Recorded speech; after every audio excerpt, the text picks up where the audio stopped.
No, no, no, no. I know that's.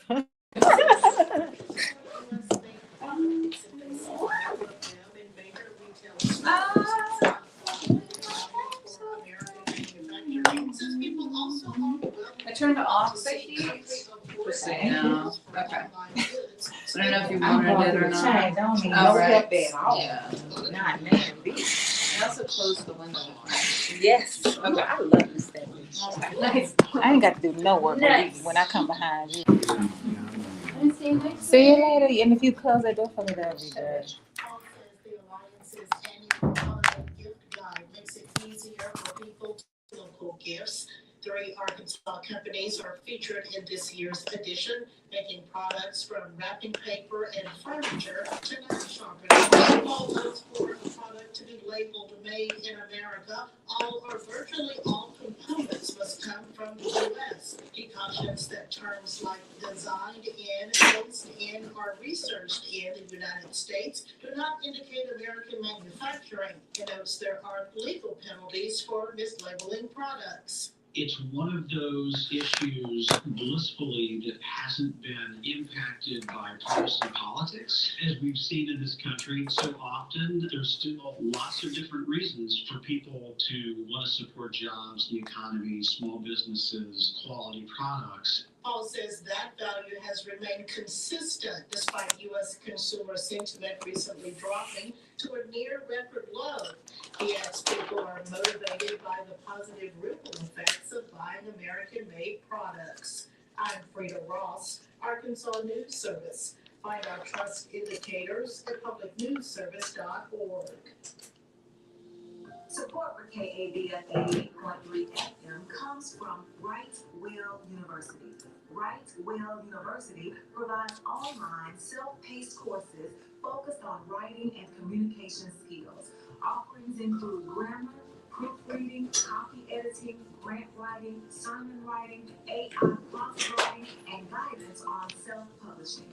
Each course includes a preview option, a certificate of completion, and supplemental learning materials. Radio 88 is the code available for a discount at wrightwilluniversity.com. Wright-Will University welcomes students, adult learners, and workplace professionals seeking to strengthen their written and spoken communication. More information is available at wrightwilluniversity.com. We thank Wright-Will University for supporting KABF 88.3 FM, the voice of the people.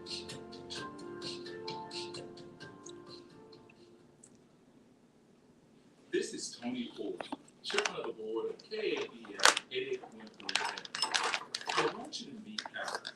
Who is she? You and me. Alice stands for Asset Limited Income Constrained Employee. Alice is working families facing high housing costs, medical debt, and more month than money.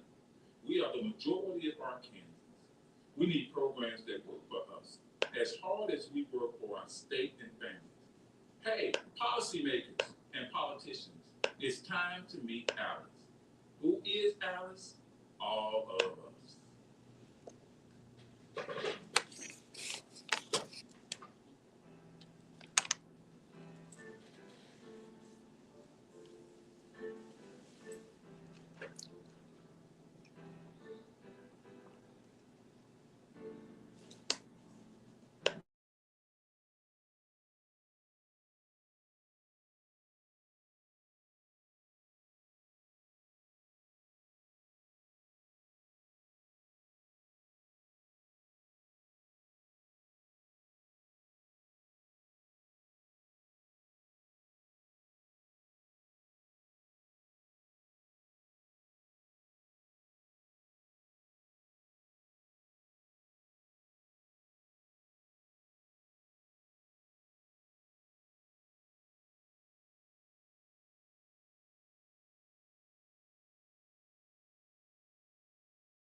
Yes, Bill Withers bringing us in this morning right here at KABF 88.3 FM, where we are the voice of the people. I am your host for the Community Voices Show, the Reverend Doctor. You can call me Denise, and I'm super excited to be here with you today. And I'm rolling solo. Tony announced that he would be out all this week. He is in France doing the work for the people.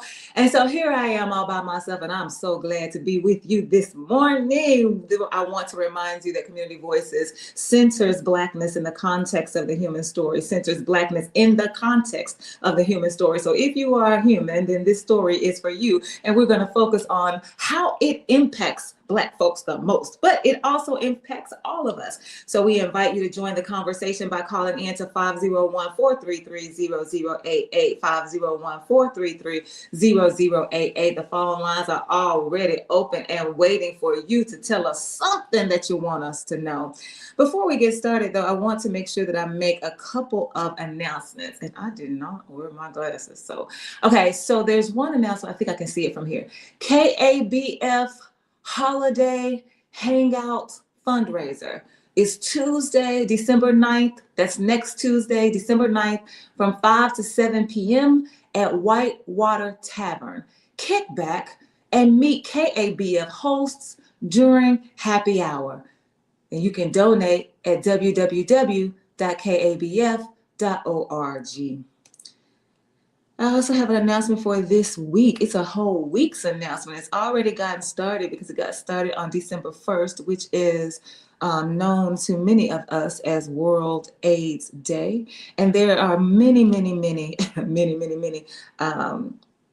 activities that you can participate in. So this is the second. Today's the second, the Ubuntu Civic Engagement at City Hall Boardroom. That's happening at 6 p.m. tonight at City Hall Boardroom, 500 West Markham. Also on December 3rd, which is tomorrow, Wednesday, from 3 to 7 p.m., the House of Love Preview, which is located right here at 1900 Scott Street. On December 4th, which is Thursday, we've got at 6 p.m. the comedy show at the Living Room Wellness Resource Center, located at 8619 Chico Road, with Mr. Andy Fez from Las Vegas, with the opening act, Mr. Jamad Emmanuel. There is a suggested donation. On December 5th, the third annual Torch Awards ceremony will take place at Living Room Wellness Resource Center, 8619 Chico Road in Little Rock, and that starts at 7 p.m. Consider sharing a gift from our Amazon wish list. All donations will support our House of Love housing concept. If you need more information, you can contact Tommy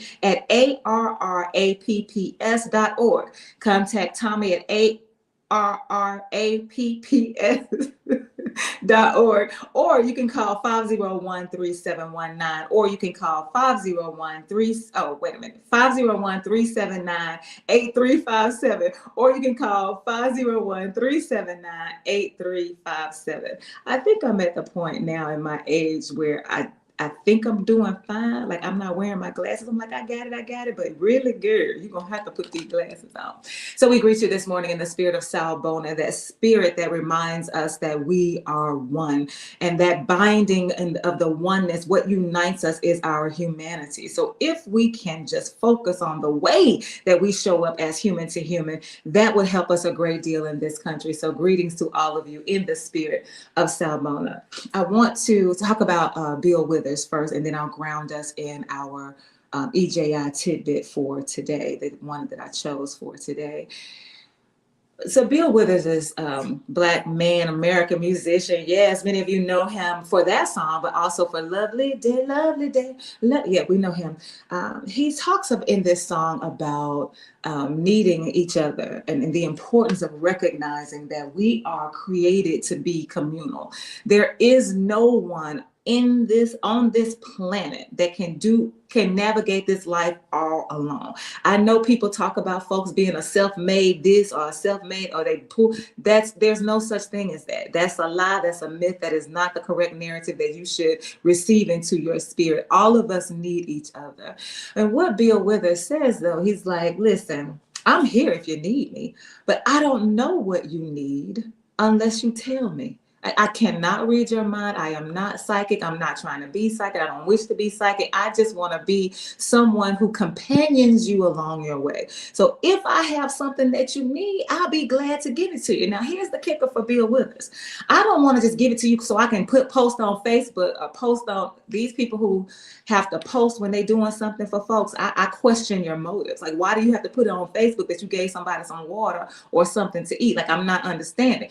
But Bill Withers says, I'm not just doing it for you. Like, I understand that in the spirit of Sawubona, that whatever is impacting you may very well impact me as well. So even though I just happen to be in this season able to help you, there may very well be a season right around the corner where I need help too. So I'm giving unto others in the hopes that you will then give back to me. So this is a reciprocal, this is mutual aid. We're in this together. We were reciprocating. I want to say reciprocity. We're reciprocating. Like whatever that you need that I have, I'll give it freely. And so I appreciate him saying that about us needing to open up and share with others what's going on. And that's what the conversation is about today. And so what I want to have on the table for you is to ask the question, like, what topics as people, as humans, particularly though as Black folks, do we fail to discuss? Like, what are those topics that we need to tackle? We need to face these issues. We need to have conversations around them. But for whatever reason, and it's a plethora of reasons, and we can talk about that today, for whatever reason, we choose not to have conversations that really, without having them, it's detrimental to our health, our well-being, our spirit, our mind, our body, and our soul. So that's what the conversation is about this morning. And again, you are welcome to join us at 501-433-0088. The phone lines are absolutely open.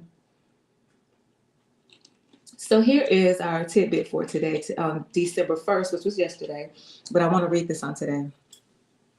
On December 1st in 1955, police in Montgomery, Alabama, arrested seamstress and activist Rosa Parks for refusing to give up her seat on a segregated city bus. On December 1st in 1955, that's in some of y'all's lifetime, police in Montgomery, Alabama, arrested seamstress and activist Rosa Parks for refusing to give up her seat on a segregated city. Now, I believe that anybody who knows anything about the civil rights, Black civil rights, knows the story of Rosa Parks, knows that she refused to give up her seat. Part of the story that's not being shared most of the time is the fact that this was a strategic move. The way that the narrative out there is, no, this Black woman was just tired. She was walking home from work, she was tired, and she didn't feel like getting up, so she said no. And that is not the case. It was a strategic move, a tactic in making sure that the campaign for civil rights could jump off in a new and different way, so that those at the time could fight the powers that be, fight discrimination, fight segregation, fight dehumanization, fight degradation, fight all of those things. And so I believe with every ounce of my being that we don't want to tell the story of how strategic it was, because we don't want to shed light on Black intellectualism. We don't want to shed light on Black resistance. We don't want to shed light on Black collaboration. We want to make it seem like this is just something that just happened, and it just kicked off from there, and that's not the case. And so I want to make sure that I say that part, because I'm honestly tired of every time we talk about Black history, we bring up Dr. King and Rosa Parks like they were the only ones. Like, oh my goodness, it's so much more. There are so many more people that are vital to this movement, even some of them that remain unnamed today. And so I wanted to add that tidbit. And I want to also remind us that Rosa Parks was not just the woman who refused to give up her seat on the table. She was also very active in the chapter of NAACP. And she was when she joined, she was the chapter's only woman member. She was the only woman in the chapter in Alabama when she joined in 1943. She was also an integral part of pushing for the prosecution of the white men who raped Reese Taylor. So she was an investigator. Like, we don't talk about that part. We don't talk about we talk about what she did. We don't talk about who she is. And one of the things that we do need to be reminded of, especially today, and especially the way that Black folks are entangled in all of these systems of oppression and domination, that we are not what we do. Just wherever I work, like, it really bothers me when I go somewhere and they say, "Oh, hey, what's your name?" "My name is Denise." And they say, "What do you do?"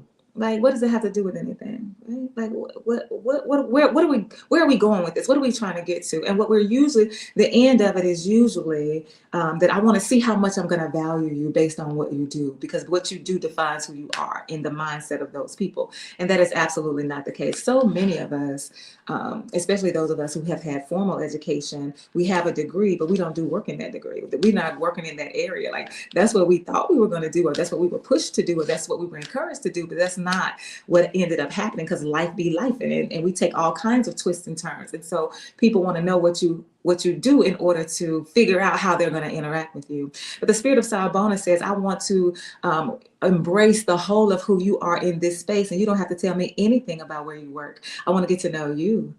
I want to know what's behind that smile. I want to know what that energy is that came in. I want to know how it is that you shifted the atmosphere when you just walked through the door. What is it about you? Something about the essence of who you are that has absolutely nothing to do with how much money you make, or where you work, or what kind of car you drive, or where you live. None of that is important. And so I wanted to give some more information about Rosa Parks so that we will stop just seeing her as a woman who just so happened to not get up, because that's we want to challenge that narrative. And I also want to take the time to say that Rosa Parks was not the only person who refused to give up her seat. In fact, she was not the first person who refused to give up her seat. And this part of the conversation is what brought me to the topic of, let's talk about the issues that we don't talk about. Like, let's talk about why we don't talk about. Let's talk about what we don't talk about that we need to talk about. So Claudette Colvin. So I think it was, so we just said that it was in December that Rosa Parks refused to give up her seat on the segregated bus in Montgomery, Alabama, which is also where the Legacy Museum sits today. And the Legacy Museum is the one that that gave birth to the EJI tidbits. So these tidbits that I use every single Tuesday come from the work that Brian Stevenson is doing with his team in Montgomery. And so if you have not yet been to the Legacy, and if you are ever able to go, I highly recommend it. I highly recommend it. Just walking in the door will change your entire perspective. And for some of us, it will pierce your soul and give you a whole new outlook on who you are in this continuum of what it means to be Black in an anti-Black world. But Claudette Colvin refused to give her seat up in March. So that was in March. Let me see, April, May, June, July, August, September, October, November.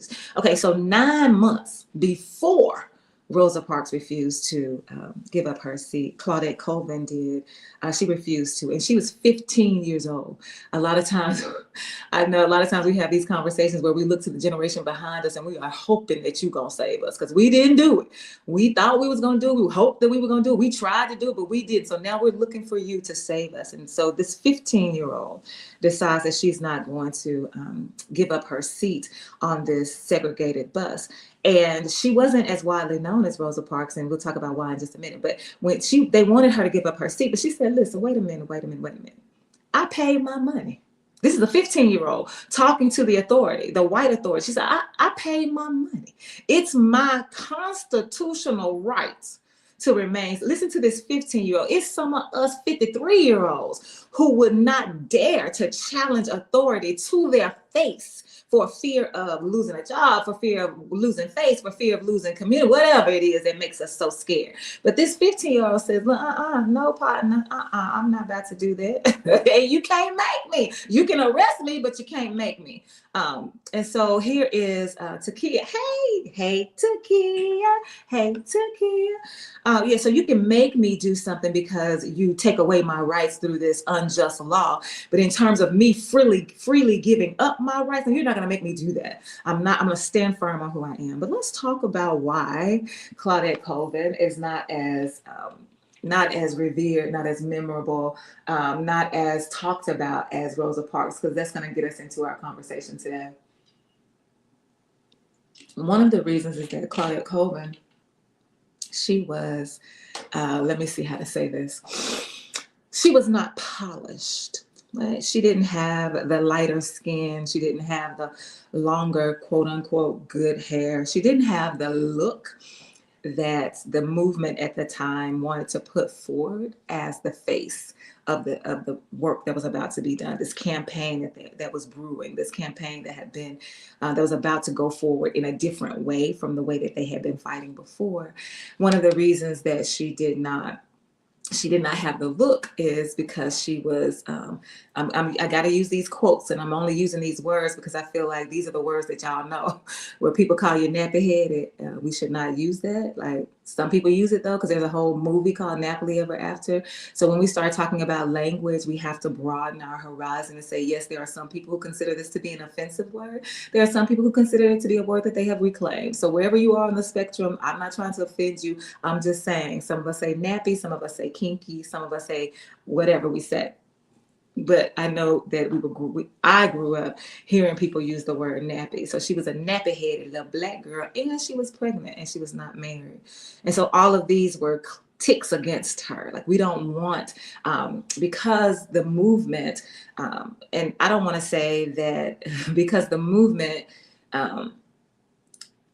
I don't want to say that the movement necessitated it, but the people who were working at that time, that I am not going to judge for their decisions. I'm just going to put it on the table, and you can take away from it whatever you want, whatever you don't want, just leave it there. It's fine with me.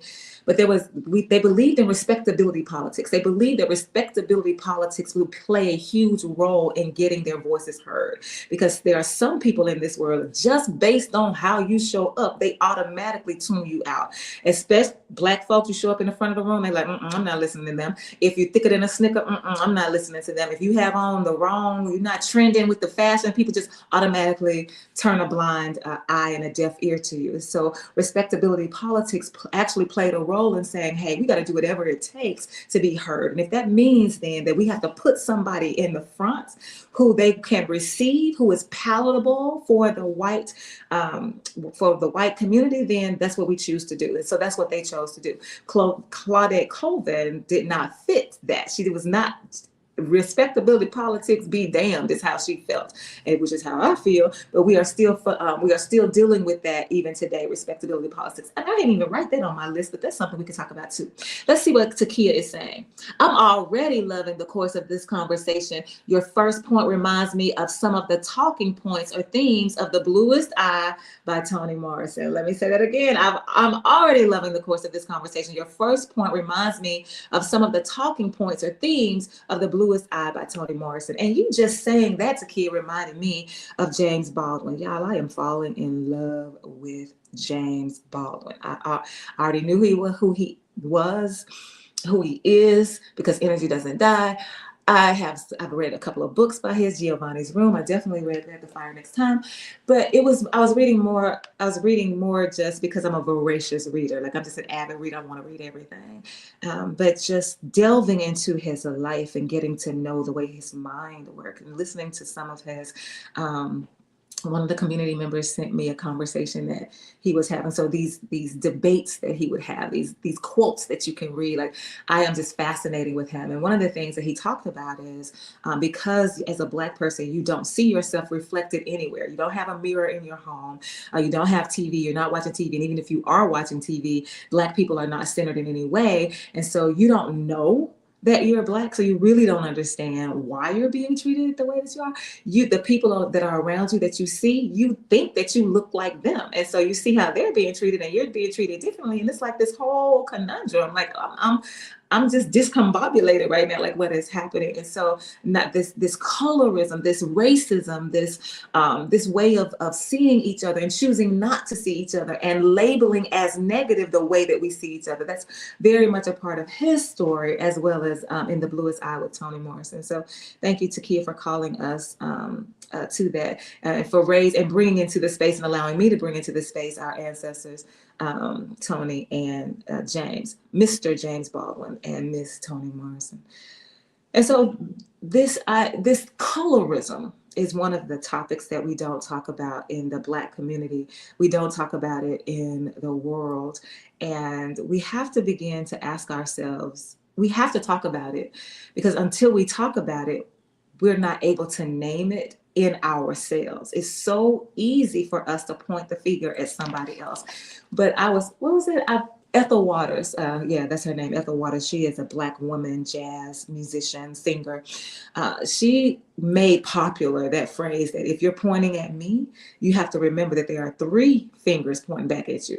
And then what is the principle in the Bible? It's like you trying to get a whole beam out of you trying to get a little speck out of my eye, you got a whole beam in yours. And so these principles of how we choose to look at other folks without being able to turn the mirror around and see ourselves for who we are, that's an issue. So some of us are operating in colorism and we don't even know it. What is colorism? Colorism is this paper bag theory where depending on the shade of blackness that you are, like you still black, man. You can be as light as those people who could pass for white, but you're still black. And those shade, we focus on the shade of blackness that you are to determine your value and determine your worth. And so many of us, when we are dating, we will say, I ain't gonna date nobody that's blue black, or smoke black, or dark black, because you're concerned about your children. Like you're concerned about is my child gonna have dark? I don't want my child to have dark skin. Why not? Because this world favors lighter skin. And so that's one of the conversations that came up with Megan and oh my goodness, the Duchess and her husband when they first got married. I don't know if it was just when they first got married, but we began to hear these stories after they got married about how the British establishment, the people, the court, his mom and dad, it was so concerned, like, wait a minute, she's black, so what's your child gonna look like? Like, is your child gonna come out like black? Like, wait a minute, like let's stop this marriage because we don't want this intercourse to take place, because we don't want you to give birth to a black baby, because some people are still following that 1 drop rule. If you got 1 drop of black, then that makes you black. So it doesn't matter about anything else that's going on. If you got 1 drop, and we need to label you as black. And so some of us are not even realizing, because we cannot name it in ourselves, because we're not talking about this colorism, that I don't know when it started, but for me, and anybody can push back, please let me know if I'm wrong. I ain't got no problem being wrong. I really don't. What I got a problem with is y'all knowing I'm wrong, and then you don't tell me I'm wrong, but then you go around talking to everybody else about how wrong I am. That's what I have a problem with. Because I'm right here and I'm open for the conversation. Let's just have it out. Let's just talk about it. But during the system of enslavement, there was a physical barrier between the people who were enslaved that worked in the fields and the people who were enslaved that worked in the house. And those people who worked in the house were of lighter skin. And so they were treated differently because they did not have to do the manual labor. I mean, the exploitation of their bodies was different in the house than it was in the field. Black people were being exploited either way, being raped either way, being dehumanized either way. It didn't matter where you were. But there was something about being in the house, because the white people wanted you lighter if you're going to be in the house with them. And so there would be a fence usually around the plantation. There's usually a fence at some point. And so the people that are in the house are behind the fence on this side. And then the people who are in the field, then you're on that other side. And so the darker your skin, the more prone you were to be on the other side. And so that fence served as a dividing line, like, oh, so we're better than you are because we're of lighter skin, because that's what the white folks made you think. Again, it didn't matter to them whether you were light or dark, because they were going to dehumanize you either way. But it just made you think that you were special in some way because of your color. And we still carry that with us today. My own mama, I'm a legacy actually. So my mom, she pledged AKA when she was of that age to do so. And she didn't even want to be an AKA, if I'm not mistaken. She wanted to be a Zeta, but there was the paper bag test and she didn't pass it. So you take a paper bag, even now, take a paper bag and you put it up against the person's face and you say, are you darker, are you lighter? And then we're going to determine where you fit into our image of who we want to be. And so colorism is something that we don't talk about And that also feeds into interracial relationships. Like we are in a world now, especially since the passage of same gender loving folks being able to marry. Just because, since we passed that act, we're talking about love is love. Like that was one of the campaign slogans, love is love. It doesn't matter who you are, what your sexual orientation, gender identity, race, creed, like none of that matters. Love is love. And so that's what we use. We talk about that, like, as long as the person loves you, it's okay. But again, as a Black person, it does matter. And when you decide to partner with someone who's of a different race, then there's a whole slew of other challenges that come along to impact your relationship, because there are still people saying that you should not mix. And it's, I hear Black folks say that you shouldn't engage in interracial relationships, but I hear it more from white folks, and they be worried about the sex. It all comes down to the sex. And it's so interesting to me, because another topic that we need to talk about is sex. And so one of the problems that people have with interracial relationships is that, okay, at some point y'all gonna have sex and y'all gonna have a baby. Like, I got a problem with you having sex. I got a problem with this Black man having sex with my white daughter. I have a problem with my white son having sex with this Black woman. Like, we got a problem with that. So you got a problem with sex and how it unfolds in this relationship, but you don't want to talk about sex. So we still have people in 2025 running around here talking about abstinence. Like, okay, just don't do it. Like, that's not even realistic. And most of the people who are talking about not doing it are doing it. So it's like, most of us are, and what happens, the one who gets pregnant, like, you just got, quote unquote, this is how the story goes, like, you just got caught. Like, I might be doing it, but you can't tell, because at least I ain't pregnant, you don't know. And so that's the issue of, like, talking about abstinence and rooting it in religion. Like, it's high time for us to rethink that and to just deal with the reality of things, because that's what we're not choosing to do. And so these issues that we're refusing to talk about, the issues of colorism, the issue of sex, the issue of mental health concerns, that's one of the things that's on the list. I guess I should just name the things on the list, so if you want to call and talk about one of them, you can. And so y'all might have your own list, but what I was thinking about, we don't talk enough about mental health, especially in the Black community. And I think about my dad. My dad refused to, I believe my dad was mentally ill, that he had some brain health issues. I think it runs in my family, but no one has been diagnosed, because no one will go to a therapist to have that work done. But if you can see the things that I see, and you know the things that I know, it's like, something else going on. But not only would my daddy not go to a mental health therapist, he would not even, we didn't even offer that to him, but he wouldn't go to the doctor, period. Like, he just believed that he could handle it. He believed that whatever it is, he'll push through it. And one of the beautiful things about my mom and dad's relationship, like, their room was like, the children's room were like in a separate part of the house. Theirs was the only room where they were. So at some point before I was born, they added on and this is my brother, and I want you to know that I'm on the radio, and I answered your call because y'all done told you stop. Dwayne, call me back. I'm on the radio. I'm just playing with you. I'm on the radio. My brother, for him to call at this point, must have something, but I need to let him know. I'll talk to him later. But my dad and mom is the beauty of their relationship in their bedroom. And if you were in the den, so there's the den, and then there's a hall that from the den goes straight through the hall, and now you're in their bedroom. And you can sometimes hear them from the den, because that's where the TV was. We didn't have TVs in our room. We didn't have phones in our room. We were not that kind of family. And so sometimes my daddy would be aching and hurting at night in the bed, and you could hear him like groan. You could hear him kind of moan or wail or whatever expression of pain. He would moan, and my mama would moan too. Like, it was so cute, because she's like, I feel your pain. I'll carry it with me. Like, I want to help you. And when you hurt, I hurt. That is one of the beautiful things about their relationship. I still remember that. But my daddy wouldn't go. So my dad for us was this strong hero of a man, like this superhero. Like, he was like, I believed he had super strength. Like, he was just like, oh my goodness, look at this Black man. He can handle anything and everything all the time.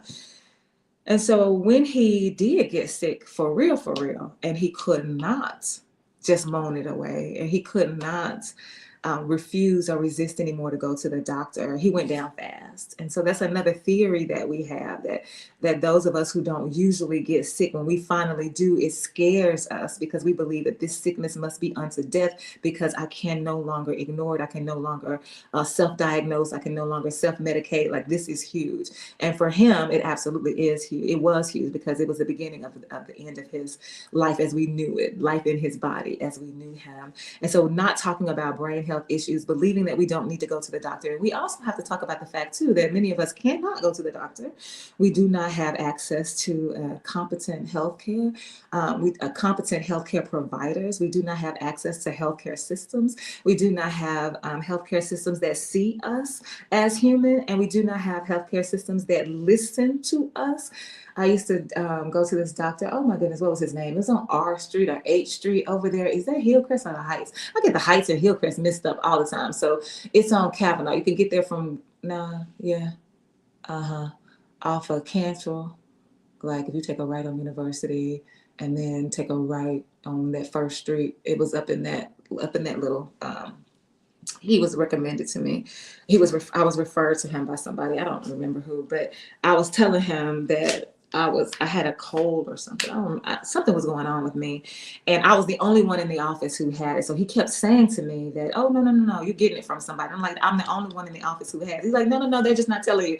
And so I left him. Like, I was like, when I left that appointment, I said, I'm not going back to him because he is not listening to me. Nobody knows your body better than you do. So some of us suffer from white coat syndrome. That's when the doctor tells us something and we believe it because the doctor said it, because since you're the doctor, you must know what you're talking about. So no matter what I'm feeling, no matter what I'm thinking, no matter how I am experiencing my own body, I'm going to let you tell me based on your expertise. And I have to remind people, I have to remind my mama of this. If you walk into the doctor's office right now and you say, I came in because I need to see you, there's something going on with me, the doctor is going to ask you a slew of questions. If you don't answer any of those questions, like how long has it been, like what's the level of pain?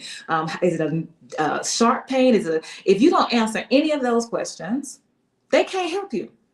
You have to be an active participant in what's going on in order for them to help you. So they don't have all the answers. They have knowledge that you don't have. And so with your participation and their knowledge, you collaborate, you try to figure out what's going on.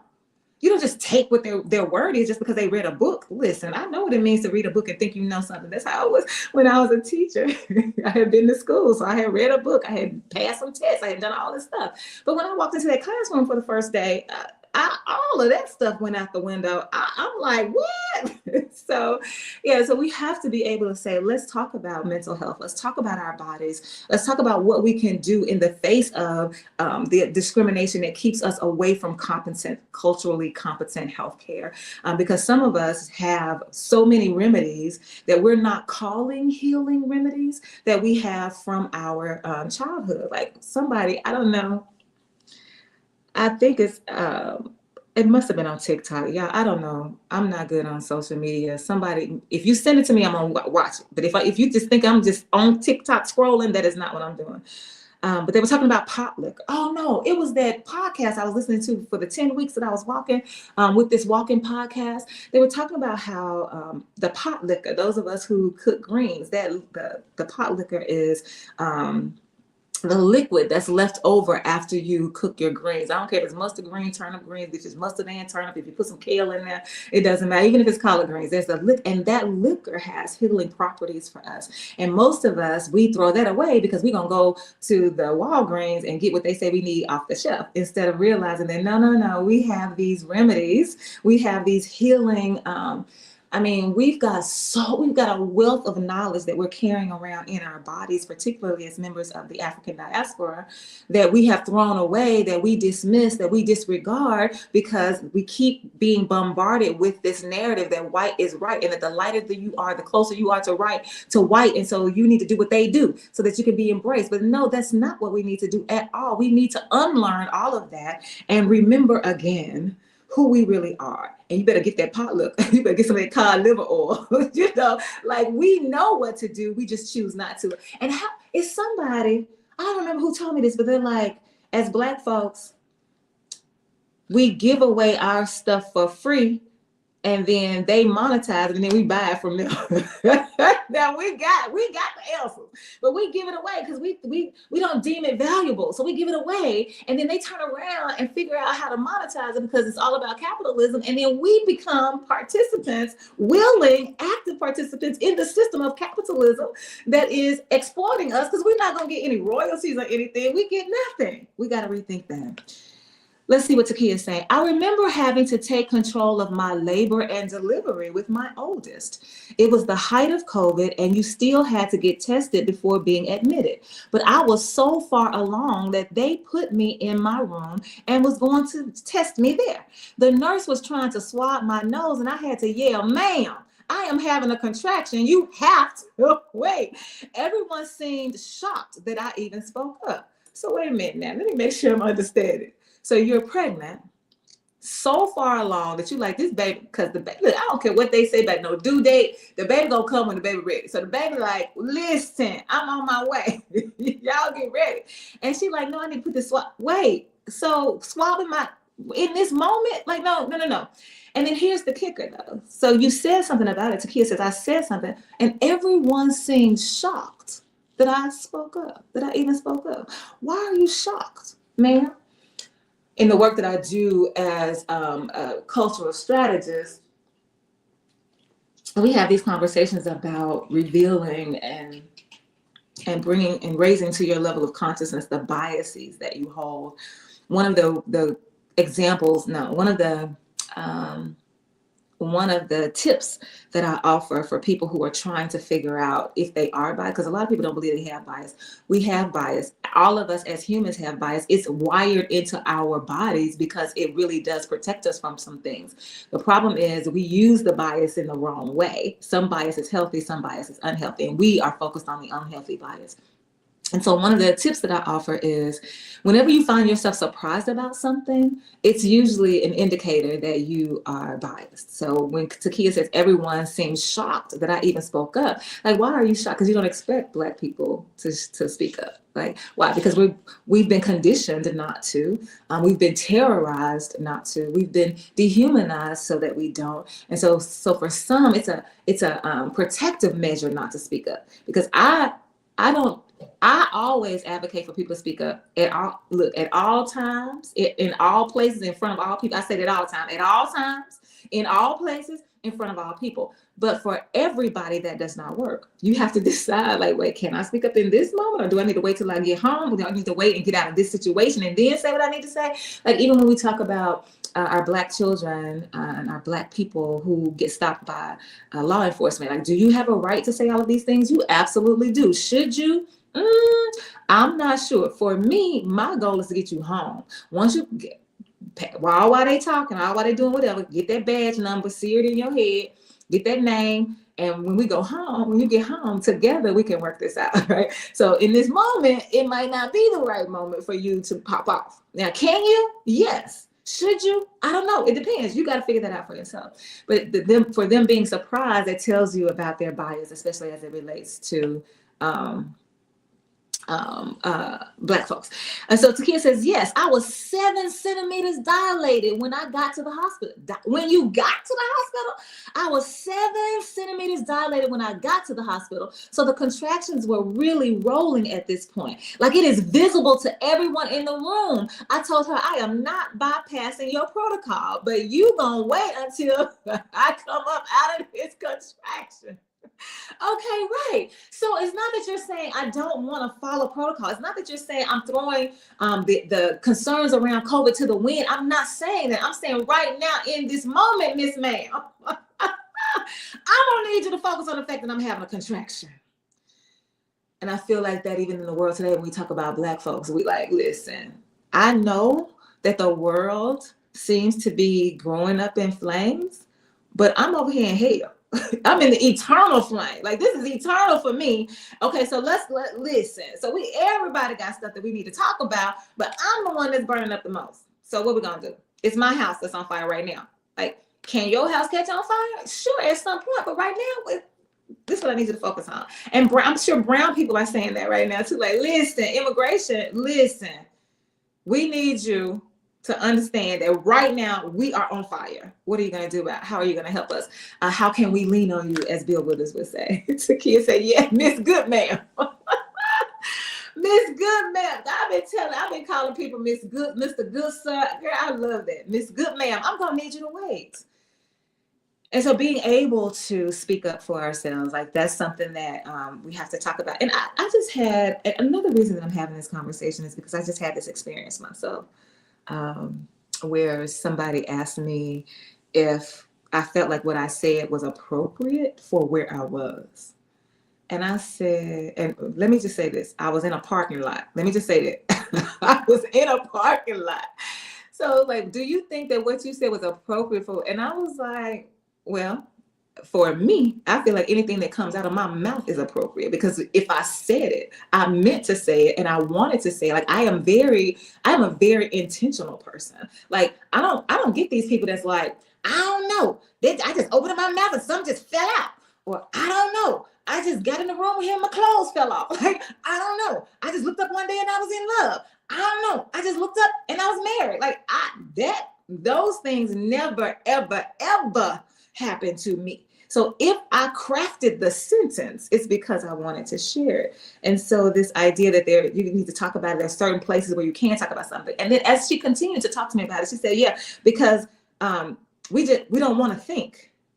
We came out here so that we didn't have to think. And I was like, wait, there are places where you don't have to think?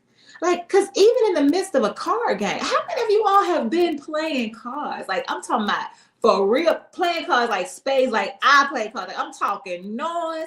It's alcohol on the table for those of us who drink. It's non-alcoholic beverages for those who don't drink. It's some water in there, and it's got dominoes on the table. Like, we doing it in here. Like, we talking loud. We getting right. I slap the card. Sometimes I put it on my head so you can see I got this last book, and you finna get like all of that's happening. And somebody will say something that changes everything, and we realize we need to put these. Wait, we got to put what you say now? We got to put these cards down, because now is the time for us to commune. Now is the time for us to glean some wisdom for the people that are in this room. What you need to hear, what you need to know, what you need to learn is all of that information is in this room right now. So I don't know of a space where you go so you can't think. Like, I want to turn my brain off. Y'all have to talk to me about that, because I don't do that. Oh, I said I was going to give y'all this list and y'all can tell me what it. So I said mental health. What we also don't talk about is money, the economic state of affairs in our own lives. We don't want to talk. And I say this too. Now I am guilty. I must confess of saying this. I don't want nobody counting my money. Like, I don't want people counting my money. What I mean by that is, if you go shopping with somebody, this is my experience. You go shopping with somebody. Let's say, for instance, you see me, purses and shoes, like, I got a lot of purses and a lot of shoes. Well, that used to be my thing. And I would pay more money for a purse than I would for a shirt. I would pay more money for a pair of shoes than I would for a dress. Like, that's just how my mind was working at the time. And so if I see a person that's like, I don't know, $50, because that's high to me right now. Listen, I told y'all I'm not trendy. So that's high to me. Well, I'm going to pay $50 for a purse. Anyway, if I pay $50 and somebody said, "Ooh, girl, you're going to pay $50 for that?" Like, don't count my money. That's what I mean by don't count my money. But in terms of having conversation about how we are navigating our finances, how we are thinking about, or if we are thinking about, or whether we need to begin to think about, or whether we're past the point of needing to think about how our whether or not our finances are working as vehicles. Because I think that we in this country, especially as Black folks, we have been duped into this idea of wanting more and getting more and amassing wealth. Like, we think that the goal is to be able to say, I make six figures so I can live in a house that demonstrates that I make six figures. And I want to drive a car that shows that I make six figures. And I want to wear clothes that shows that I make six figures. But your six figures, and in that case, you're using your six figures to amass material things, but you're not using your six figures as a vehicle so that you can build wealth and that you'll have a economic legacy to leave for your children. So many of us have legacies to leave, but not all of us have economic legacies. And there's a reason why a lot of us are not able, like you working, and you're not able. But you know what? I did hear this one. Oh, I was trying to get her on the show. I got to call her back. Her daughter wrote a book. Her daughter and her son wrote a book, and she's a Black woman financier.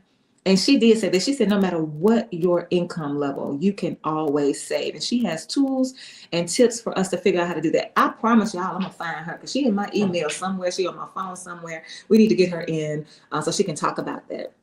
And so we don't talk about it being used, money being used as a vehicle. We're only talking about money being amassed. And we think then, because we have all of these things, that we are wealthy. And it's because we believe that by having this, making this amount of money, living in this place, driving this car, it gets us closer to whiteness, because now we're living in the closer to them. So we're a white adjacent. And so that means that we have all these things, and we can prove that we have all these things because they can see us moving in this way. But what we're not thinking about is that they have all of those things, and they're going to leave an economic legacy to their children. And so we only have one part of the equation, which is not even the most important part. If you want to choose which side of the equation you want to be on, let's be on the side that's going to leave the economic legacy. Like my daddy was like, look, we're going to eat pork and beans and wieners. We used to eat wieners too, turkey wieners. We used to have them in the house, and we would just eat them out the refrigerator. And so if I got to eat pork and beans and wieners, the first thing I'm going to do when I get my check is pay myself. Like, that's the first thing I'm going to do. And so they left a legacy for us, and that's how they were able to do it.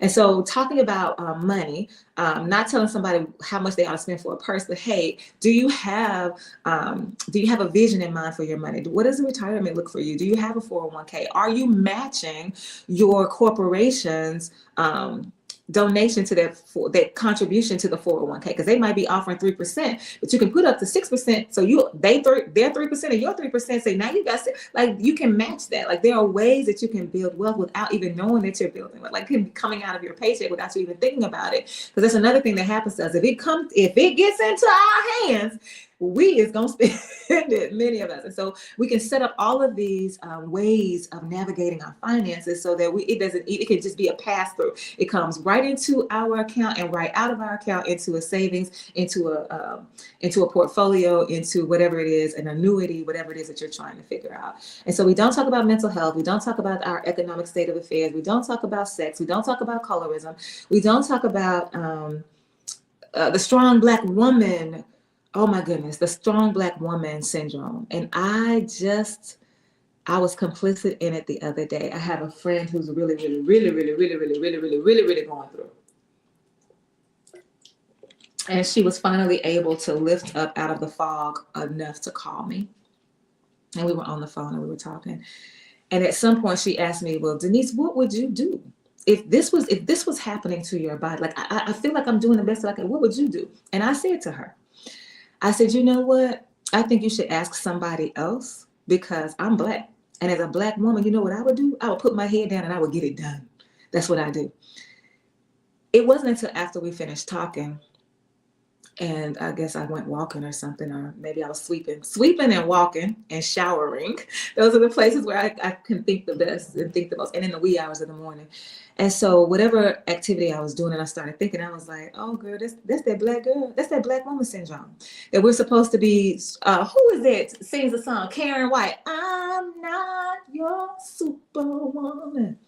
Oh no. Okay. So like we carry that theory that we can, look, I'm Black, I'm woman, I know how to do it. I can handle all of these things. I can take care of this house. I can take care of these children. I can please my man. I can do all this stuff. I can go to work. I can do all of this. And I'm never supposed to think about my mental health. I'm never supposed to center my body. I'm never supposed to take a day off. I'm never supposed to relax for just a minute. I'm never supposed to be able to get away and just say, look, y'all, somebody else gonna have to do this stuff up in here, because I need to tend to my own self, because we are always pushing. And if you are like me, it's because you were conditioned to do so as a child. And especially in the Black community, when you have so many forces against you living in you rearing your children in a 2-parent household. When you think about the war on welfare, when they said, if you are on welfare, you Black women, you are women, period, but I'm talking about Black folks, you cannot have a man in the house. Like, what? And then, oh, this just boggles my mind about the system of white inhumanity. Like, you create the inhumane things, and then you judge us for being part of the inhumane things. Like, and so you're like, you create situations where there aren't two parents in the Black home in particular, and then you say, look at them, they ain't got shit. She thinks she the head of the household. She the head of the household. She a woman. Like, you created this, and now you judge it, and now you shame us for it, and we fall for the okie doke in believing it's our fault. It's not our fault. It's your fault. And what we have to do, though, is when we say it's our fault, it's not our fault that these systems were designed. It's not our fault that they were designed with us as targets in mind. Yes, the systems affect every person on this planet, but the target of the system is Blackness. And so we don't want to talk about on how we don't talk much about how we got to be in this situation, and that was by design. But then you shame me for it, and then I don't want to talk about it because now I'm ashamed. And there's no reason for us to be ashamed. And so this is what Bill Withers is saying to us. Like, listen, you just might have a problem that I can understand. That's what he says. My favorite principle in the Bible, my favorite one of all time right now in this season of my life, is 1 Corinthians 10 and 13. It says, listen, whatever you are going through, you are not the only person who is going through it, or who has gone through it, or who will go through it. Nothing. This is not new. You are not alone. Right? Whatever it is, you're not the first person.